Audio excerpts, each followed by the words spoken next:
The wind cut through the dry riverbed like a warning, whistling past sun-bleached rocks and cracked mud. Cole Brannigan knelt by the edge, eyes scanning the horizon, not for water, but for men. His fingers hovered near the worn handle of the revolver he swore never to use again. The creak of his holster echoed too loud in his ears, memories of gunfire ringing like ghosts. This town, this patch of dust called Mercy Ridge, had offered him shelter, peace, something close to forgiveness. But the peace trembled now, brittle as dry grass. A rail crew had surveyed the land weeks back, scribbled notes and smiled too hard. Now the Baron's men were coming, not with contracts but carbines. And the people here? Farmers, preachers, children. Cole had promised to hang up the gun, but promises crack under boots. And boots were coming. The chapel smelled of wax, sweat, and rising fear. Flickering candles did little to chase the growing dusk, or the tension that hung like rope above every bowed head. The townsfolk of Mercy Ridge had gathered not to pray, but to plan. And Cole stood in the doorway, apart but listening. Mayor Gibbons, with cracked glasses and shaking hands, tried to rally them with words of nonviolence. "We'll stand together, but not with weapons," he said, voice thin. Murmurs of agreement, of uncertainty. Cole's gaze lingered on a boy, no older than 10, clutching his father's hand. A father who didn't own a rifle, just a plow. Pacifism was noble, but nobility didn't stop bullets. Cole knew the kind of men the Baron hired, and he knew exactly how fast they shot first. The old revolver waited on the table like a question he didn't want to answer. Its steel was scratched, its chamber empty, but the weight in Cole's chest wasn't from the gun. It was from the face on the wanted poster beneath it.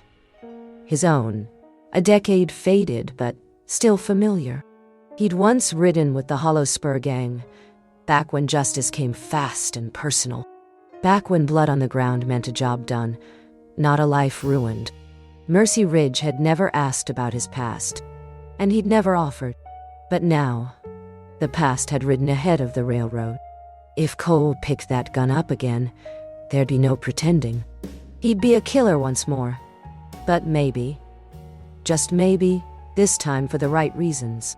The rider came like thunder on cracked earth, his horse screaming against the dry ground. Dust curled behind him like smoke from a shot not yet fired. He didn't stop until he nearly slammed into the water trough, breath heaving, eyes wild. They're a day out. 40 men, maybe more. Uniforms. Gatling gun, too. The words fell like a guillotine.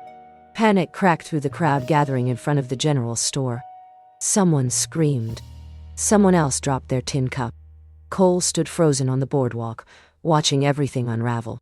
He'd hoped, somewhere deep in the part of him that still dreamed, that the Baron would settle for threat. But this was war. The town buzzed, voices climbing toward chaos. Cole didn't move. But inside, something shifted. The peace he'd built was already burning at the edges. The barn groaned like it remembered too much. Cole stepped through, his boots leaving dry impressions in the dust. He pulled back the tarp slowly, reverently. And there they were, the tools of another life. A crate of rifles, still wrapped in oiled cloth. He'd buried these with intention, back when his soul was more burdened than his conscience. But the Baron's army wasn't coming for him. It was coming for the innocent. His fingers curled around cold steel. It felt like betrayal, like resurrection.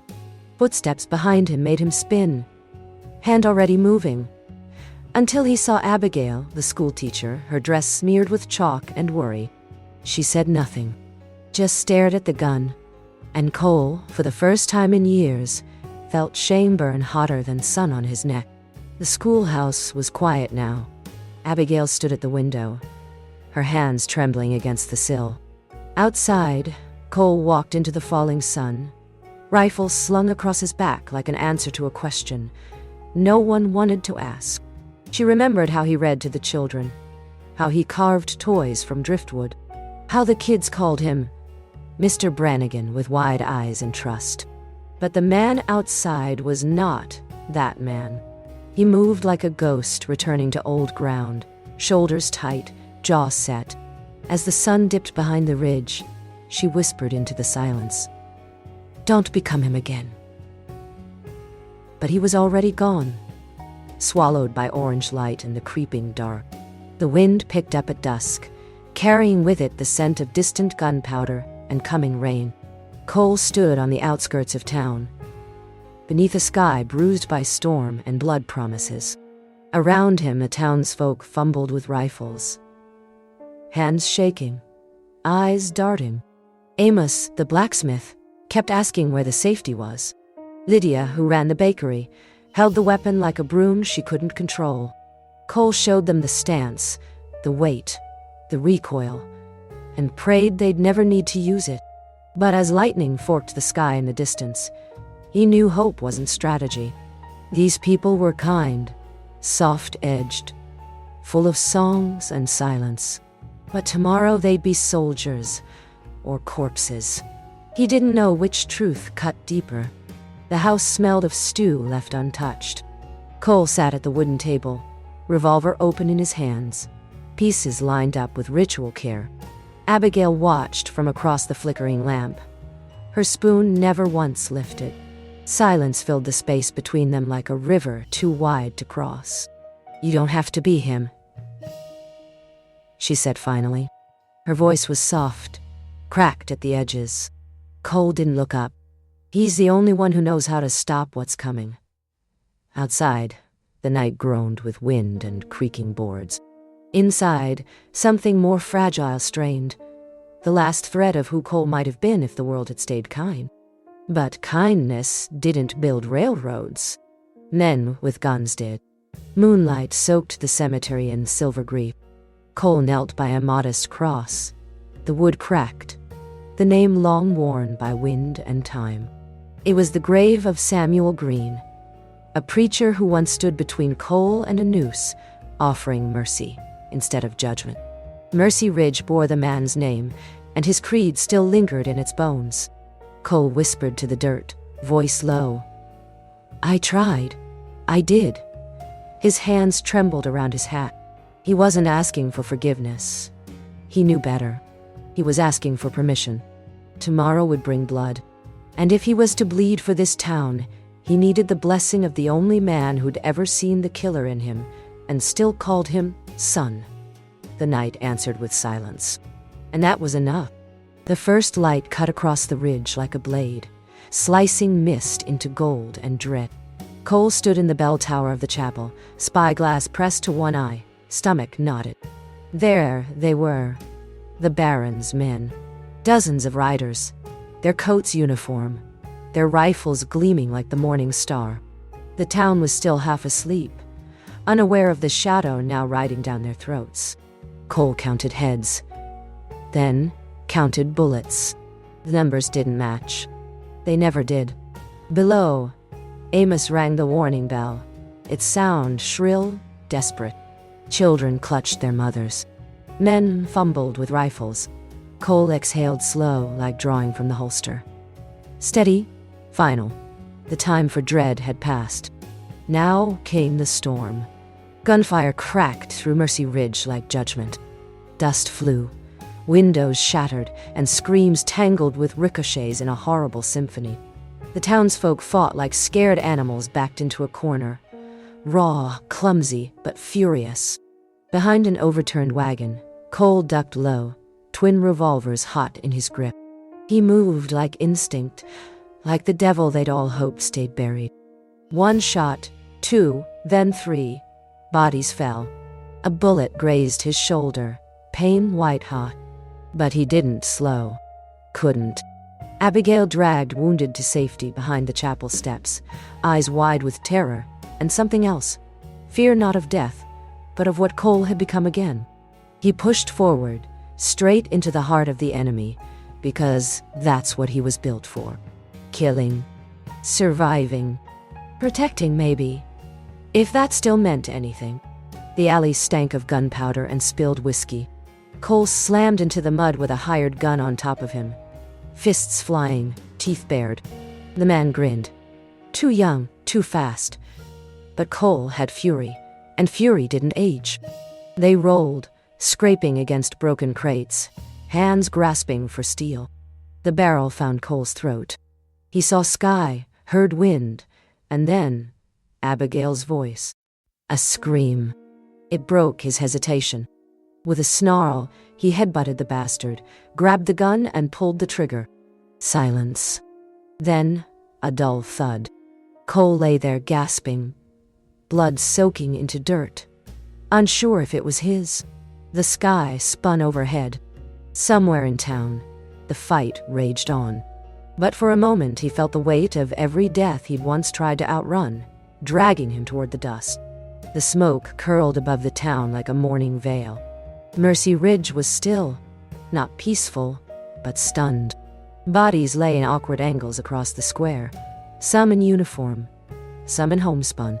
The chapel's bell tower had taken a shell, and now leaned like an old man on a crutch. Cole stood in the middle of it all, chest heaving, one arm wrapped tight with bloodied cloth. The air buzzed with silence. No more gunfire. Just the ticking of a stopped watch, and the quiet sobs of those who'd lost too much. Survivors gathered slowly, hesitant, as if unsure peace wouldn't explode again. Abigail found him there, her face streaked with ash and grief. "Will," she whispered. Cole nodded but didn't speak. He didn't know what words fit after that kind of day, only that he had them to speak at all. Cole sat where it had started, by the dry riverbed, where water once ran and promises went to die. His revolver rested beside him, untouched for hours now. The morning sun crept over blackened rooftops and bullet-scarred walls, casting the town in gold and quiet ruin. He watched it come without blinking. His shoulder ached. His ribs were bruised. But mostly, he felt empty. Not in despair, but in distance. As if part of him had stayed back there, in the alley, in the gunfire, in the choices he'd made. Mercy Ridge still stood. He had helped do that. But the price of that help was steep. He had picked up the gun again. He had remembered how easily it fit in his hand. That knowledge wouldn't leave. Not ever again. Laughter returned first. Tentative, featherlight. Then came the children. They filed into the schoolhouse in ones and twos, faces drawn but curious. Abigail smiled, chalk in hand, drawing crooked letters on the board. Her voice floated soft, guiding them back to normal. Cole watched from the doorway, one hand on the frame, the other cradling sore ribs. He didn't enter. He didn't speak. But something softened in him. A crack, maybe, where light could crawl back in. The kids still called him Mr. Brannigan. They didn't ask about the rifle slung across his back or the way he flinched at loud sounds. They just smiled. He tipped his hat and turned to leave. Mercy didn't need him right now. And maybe that was the point. The letter was short. No flourishes, no goodbyes. Just a name scrawled in hard ink. Cole Brannigan. Below it, a note in Mayor Gibbons' hand. "Deputy, if you'll have it." Cole read it twice, then folded it carefully and placed it beside the tin badge. He didn't touch the badge. Didn't put it on. Just let it sit there under the morning light, silent and waiting. The town wanted him to stay, to protect, to be what they needed. But Cole had spent too long running from labels. Outlaw, .3, Gunslinger, hero, Cho.